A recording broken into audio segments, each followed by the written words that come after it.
4월 10일 이후면 뭐 총선에서 이기든 지든 내 인생이 참 꼬일 것 같다.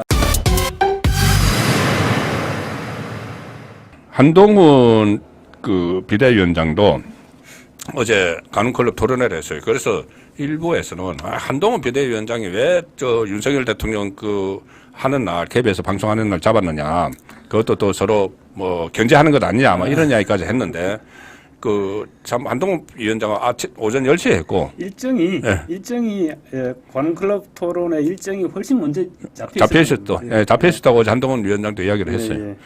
거기서 좀 확기에 와닿는 이야기는 일단 거기 보면 두 가지인데, 이재명은 검사 공화국 독재 국가면은 이재명은 지금 감옥에 가 있다. 또 이재명은 길거리에 돌아다니지도 못하고 있을 거다. 아주 독하게 이야기를 했는데. 그리고 또 거짓말 부분도 있지 않습니까? 거짓말을 해놓고도 전혀 부끄러운 줄도 모른다. 그런 사람이 지금 당대표 하고 있는 게 더 참 신기하다. 그렇죠. 이런 식으로 얘기하죠. 그리고 뭐 장점이 있을 거 아니냐. 그 장점, 정치력이 뛰어나다. 근데 제가 볼 때는 그거 비꼬는 거예요. 비꼬는 거죠. 비판하는 겁니다. 그 말은 질곡 속에서도 이렇게 살아남아서 정치한다고 하고 또 이 공천권까지 가지고 있으니 정치 술이 뛰어나다. 그런데 그 중에서 좀 저희들이 앞으로 이제 여권의 방향과 관련해서 좀 살펴볼 부분이, 대선 이야기가 나왔는데 4월 10일 이후에 내 인생이 꼬일 것 같다는 이야기를 했거든요. 네, 그렇죠. 그럼 무슨 의미로 받아들였어요? 그러니까 한동훈 위원장 어제 멘트가 4월 10일 이후면 뭐 총선에서 이기든 지든 내 인생이 참 꼬일 것 같다. 그렇죠. 꼬인다는 건 보통 잘못된다는 이야기인데. 그래서 잘못된다는, 자기가 이제 아무래도 힘들어질 것 같다, 이런 얘기죠. 가령 우리 뭐 충분히 상상할 수 있는 부분이죠. 총선에서 이겼다고 가정합시다. 그러면 지난번에도 우리 이 부분으로 잠깐 얘기를 했었지 않나 싶은데, 총선에서 이기면 대통령 임기가 아직 3년 이상 남은 상태입니다. 그렇죠. 그런데 한동훈 위원장 체제에서 총선에 이기면 모든 관심이 지금 이목이 한동훈으로 집중되게 되어 있습니다. 그렇죠. 모든 이목이 한동훈으로 집중되고 바로 자기 대권 이목만 집중되는 게 아니라 권력의 축을 한동훈으로 쏠리게 되어 있습니다. 그런데 문제는 대통령 임기가 3년 넘게 남았는데 자기 쪽으로 이게 권력의 추가 쏠리면 얼마나 부담스러워요. 맞아요. 용산이나 윤석열 대통령 입장에서도 이거는 이대로 좌시할 수는 없는 부분입니다. 분명히 좌시할 수는 없거든요. 그렇죠. 그러면 이제 어떤 식으로든 마찰이 알력이 생기겠죠. 알력이 생기면 그 자체를 한동훈 위원장이 견디기가 쉽지는 않을 것입니다. 현재 권력, 그리고 만약에 현재 권력과 미래 권력, 그것도 같은 여당 안에서 그렇게 충돌한다 그러면 차기 정권 재창출에 먹구름이 끼게 되는 겁니다. 거기서 그럴 수도 있겠네. 생기면 그럴 수도 있죠. 먹구름이 생기게 됩니다. 그래서 그런 부분들 때문에 아마 한동훈 위원장이 그런 말을 하지 않았을까 싶은 생각이고요. 그래서 뭐 한 위원장은 총선에서 이기면 나는 안 나간다 그랬죠, 어제. 그러니까는 떠나지 않는다. 그렇죠. 당에 남는다고 했어요. 당에 남는다. 그런데 아마 제 생각에는 남는 선택을 하기가 쉽지는 않지 않을까.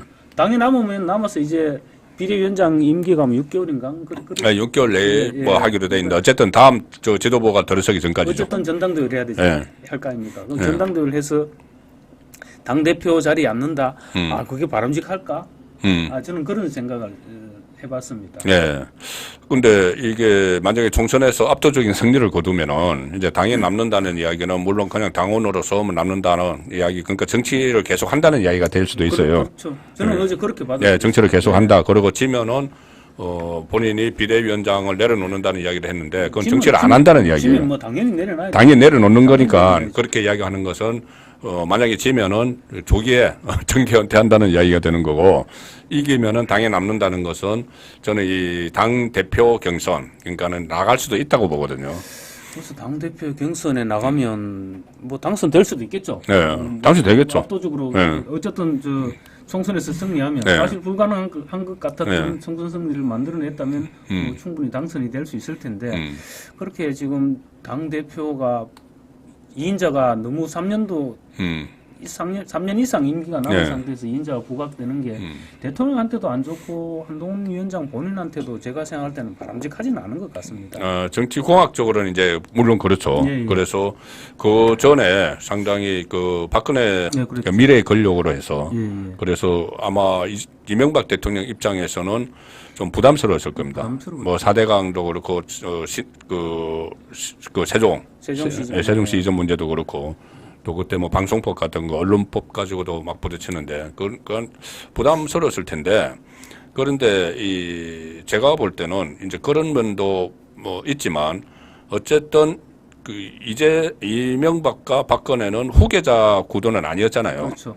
근데 이걸 이제 후계자 구도라고 생각을 하면은 한동훈 대통령 그리고 집권 여당 대표 윤석열 대통령 집권 네. 여당 대표 한동훈 이러면은 당정 간에 호흡을 잘 맞춰서 도움이 될 수도 있을 것도 같아요. 뭐 잘 짜면 뭐 그렇게 될 수도 있죠. 그렇죠. 될 수도 있는데 문제는 이제 그러니까 이준석 같이 않게. 그러니까 대통령과 예. 한동훈 위원장 두 사람만 있으면 괜찮습니다. 두 사람만 있으면 괜찮은데 예. 대통령 밑에 그 대통령 측근들이 참모들 예. 이 사람들이 그 이간질하는 사람들이 분명히 있어요. 가만 안 있을 예. 지금도 막 이간질하는 사람들 그러니까요. 있는데. 그런 부분들이 충분히 예. 문제가 될 소지가 있죠. 예. 물론 뭐 어제 대통령 말씀하시는 거 보니까 한동훈 위원장에 대한 신뢰는 확고한 것 아, 같은데 예. 뭐 그 정도 신뢰 관계만 지켜 나간다면 뭐 큰 문제는 없겠는데 예. 항상 이간질하는 사람들이 있으니까 그게 문제죠. 그러면은 이 방법이 있죠. 그 윤석열 대통령이 그때 이 한동훈 비대위원장으로 간다고 하니까 이야기를 해줬다고 하지 않습니까? 그 당을 이끌고 다시 내각으로. 그렇죠. 네, 내각으로. 그런 얘기도 했었다는 뭐 네. 총리로 가든지 아니면 뭐 다른 장관을 한 번 더 하고 총리를 해도 되고 그렇죠. 뭐 그런 방법도 여러 가지 방법이 있을 수는 있을 겁니다. 예.